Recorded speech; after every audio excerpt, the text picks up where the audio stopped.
Bom dia, boa tarde, boa noite. Hoje eu vou começar uma série de vídeos diferentes que eu estou acostumado a fazer, que são uma série de vídeos sobre principalmente geopolítica e economia, baseados em uma convenção que tem todo ano na Turquia chamada Property and Freedom Society, ou na sigla PFS, que é uma convenção libertária que existe todo ano, feita pelo Hans Hermann Hoppe e outros grandes libertários famosos. E nesse vídeo específico eu vou falar sobre uma palestra da PFS de 2015 do Rahim Tagzadegan, que ele fala sobre o Líbano, dá uma breve história do Líbano, e a palestra chama Líbano, a Suíça do Oriente Médio. Bom, o Líbano é um país pequeno, formado por montanhas, que se assemelha muito à Suíça. O povo libanês é um povo muito trabalhador e geralmente tem uma baixa preferência temporal, provavelmente devido às condições adversas. Eles esculpiram terraços nas montanhas para o cultivo. Além disso, eles têm relativa segurança da intervenção do governo, e as pessoas que vivem lá sempre foram muito independentes, muito armadas e protegiam suas pequenas cúpulas profundas nas montanhas. Antigamente, eles formavam uma das poucas civilizações mercantes e estatistas, que eram os fenícios. Mais tarde, os cristãos maronitas, entre os primeiros cristãos orientais originais, se moveram para essas montanhas e estabeleceram uma das mais importantes tradições monásticas. E depois os drusos, que é uma seita muçulmana, se estabeleceram lá, e essa seita foi considerada herética pelos próprios muçulmanos, e eles encontraram refúgio então nas montanhas do Líbano. Um francês chamado Lamartine visitou o local no século XIX e foi o primeiro a comparar o povo libanês aos suíços. Os libaneses se autogovernam na medida que não têm medo do Estado, mas o Estado que tem medo deles. A propriedade é segura e herdável, a atividade comercial é muito forte e as leis que eles seguem são muito simples e puras. Os cristãos maronitas, que têm esse nome porque seguem o grande São Marão, foram redescobertos durante o Renascimento, quando o Líbano já fazia parte do Império Turco Otomano. Eles se reaproximaram dos europeus e isso de certa forma os ajuda, mas eles se compensaram se aproximando dos governantes otomanos que os perseguiram anteriormente. Eles conseguiram sua própria independência na região, sendo mais ou menos como os senhores feudais. Infelizmente, foram espalhando ideias como nacionalismo, igualitarismo e democracia no Líbano.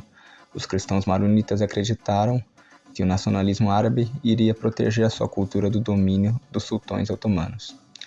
Teve um governante local que se converteu ao cristianismo porque ele achava que teria maior aceitação da população local e assim conseguiria controlar mais e acabar com a nobreza local.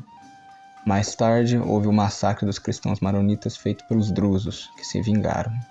E em Damasco, isso foi interpretado como uma guerra civil entre cristãos e muçulmanos. Os cristãos se juntaram a esse senhor numa rebelião contra os 4 bons senhores, porque era parte de uma revolta social e era parte de uma abordagem igualitária da sociedade. Mas o problema é que em Damasco as classes sociais eram de modo que os ricos eram cristãos e a maioria da população era muçulmana. E a maioria fez um massacre dos cristãos antes que eles os massacrassem. Já sob domínio francês, no final da Primeira Guerra, os franceses protegeram os maronitas, mas ao mesmo tempo se mostraram interessados no nacionalismo árabe, porque queriam ter uma esfera de influência no Império Otomano. Muhammed Ali, em turco Cavali Mehmet Ali Pasha, no século XIX era albanês, mas devido à política estava interessado nesse nacionalismo árabe e na criação de um grande Estado árabe. Quando a população cristã percebeu o que estava por vir, eles se rebelaram e se livraram de Muhammed Ali, porque perceberam que o nacionalismo não tem nada a ver com patriotismo cultural. O nacionalismo moderno significa tributação regular, conscrição, também chamado de alistamento militar obrigatório, intervenção governamental na educação e, o pior de tudo, o desarmamento da população. Depois eles queriam criar uma democracia moderna no Líbano, enquanto que na Suíça, democracia significa o autogoverno de pequenas comunidades centralizadas e a atividade política é principalmente um esforço educacional para trazer o melhor dos cidadãos para proteger conjuntamente os comuns, sem qualquer político ou governante. E eles criaram um Líbano que não se restringia ao Monte Líbano, mas expandiram para o sudeste e o norte. Enquanto o Monte Líbano é dominado demograficamente por cristãos maronitas, essas outras regiões têm uma maioria de islâmicos sunitas e xiitas. E o nacionalismo, que inicialmente foi defendido pelos árabes cristãos, acabou se voltando justamente contra eles, porque mais tarde houve uma união curta entre a Síria e o Egito contra Israel, que deixou os muçulmanos de todo o mundo bem entusiasmados. Essa união não era liderada pelo eixo de poder liderado pelos Estados Unidos, mas caiu para o outro lado da Guerra Fria. Então aderir a essa união seria romper ligações com o Ocidente, que teoricamente protegeria os cristãos maronitas. Isso levou a protestos de muçulmanos que não se sentiram representados pelo governo. Teve um presidente cristão no Líbano que pediu para estender o seu mandato, porque ele temia que os muçulmanos elegessem um deles.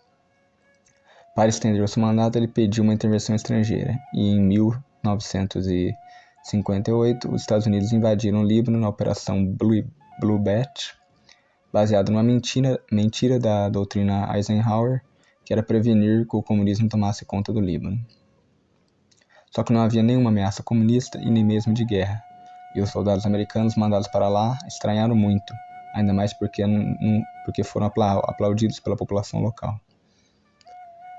Eles então colocaram um presidente fantoche, mas o povo se revoltou. Como antes da ocupação o Líbano não estava em guerra, os libaneses simplesmente pensaram que os americanos eram só turistas que iam lá gastar seus dólares ali, já que os libaneses sempre foram mercadores natos. Com isso, os americanos queriam espalhar a democracia no país, criando uma falsa identidade libanesa, homogeneizando a população através da centralização política, urbanização e secularização. E parecia que estava tudo indo bem, e o conflito parecia desaparecer numa nova intelectualidade urbana, uma nova inteligência, e parecia seguro para a democracia. Mas o que vemos é que quando uma sociedade tradicional se transforma muito rapidamente numa sociedade moderna e centralizada, surgem questões de crise de identidade, sendo que foi essa intelectualidade jovem urbanizada e essa inteligência que provocou as últimas 4 guerras da Grécia, por exemplo. Então começou uma migração em massa de palestinos, o que alterou a balança demográfica ainda mais para o lado dos muçulmanos. E ainda houve outra intervenção estrangeira, onde Israel tentou conquistar os cristãos como seus aliados, mas a maioria dos cristãos eram sionistas do Império, porque eles achavam que a criação de um Estado-nação com uma minoria exclusiva perturbaria toda a região, e no final os cristãos teriam que pagar o preço. E assim começa o que estamos acostumados a ver no Oriente Médio, como operações de false flag, assassinatos e massacres. E aí começou a ter massacres entre cristãos de tribos diferentes, denominações diferentes, e outros que se aliaram a Israel. Em 1975 começa a sangrenta Guerra Civil Libanesa, que durou até 1990. Os libaneses conseguiram reconstruir rápido depois da guerra, porque sempre foram um povo muito ligado ao comércio e muito bons negociantes e empresários. Mas a destruição cultural é muito mais difícil de recuperar.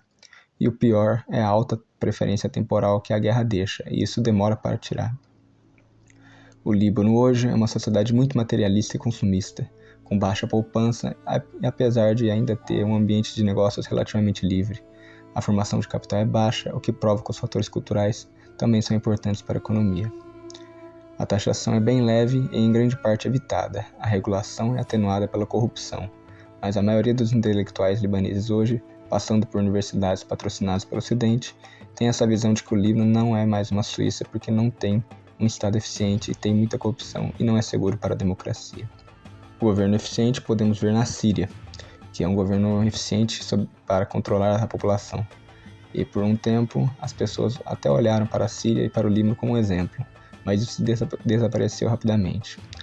No Líbano existe muito dinheiro fluindo do Irã, da Arábia Saudita, dos Estados Unidos, e se não fosse a corrupção, iria ser pior ainda. Um sistema que te fornece pouca segurança, você não pode seguir as mesmas regulamentações que você seguiria num ambiente de alta confiança e de alta segurança como a Suíça. Depois de todas essas guerras, o Líbano tem a maior população de refugiados per capita, 1/4 da população. Pelo menos o Líbano não foi totalmente envolvido na guerra civil da Síria, apenas nas fronteiras, porque o governo libanês é altamente ineficiente. Isso garantiu a neutralidade. É impressionante que, mesmo com todos esses problemas, o Líbano não se desviou do caminho da Suíça no sentido de neutralidade, de autogoverno das pequenas comunidades, de resistência à homogeneização e centralização na construção de um Estado moderno funcional. Atualmente, o Líbano conta com uma população de quase 7 milhões de habitantes. O censo de 2018 mostra 6,85 milhões, mas já deve ter passado de 7 faz tempo. E em 2019, teve uma estimativa de um PIB na base PPC de 91 bilhões de dólares e PIB per capita, também na base PPC, de 15 mil dólares. E o PIB per capita nominal de 9.655 dólares e DH de 0,744, sendo considerado alto. Sim, um país no Oriente Médio em meio a tanta guerra, crise de refugiados e terrorismo, ainda tem o PIB per capita maior que o Brasil. E mesmo apesar da crise, o Líbano ainda é um país de arquitetura muito bonita, restaurantes chiques e bem movimentados e intensa atividade comercial. É isso, obrigado por todos que assistiram.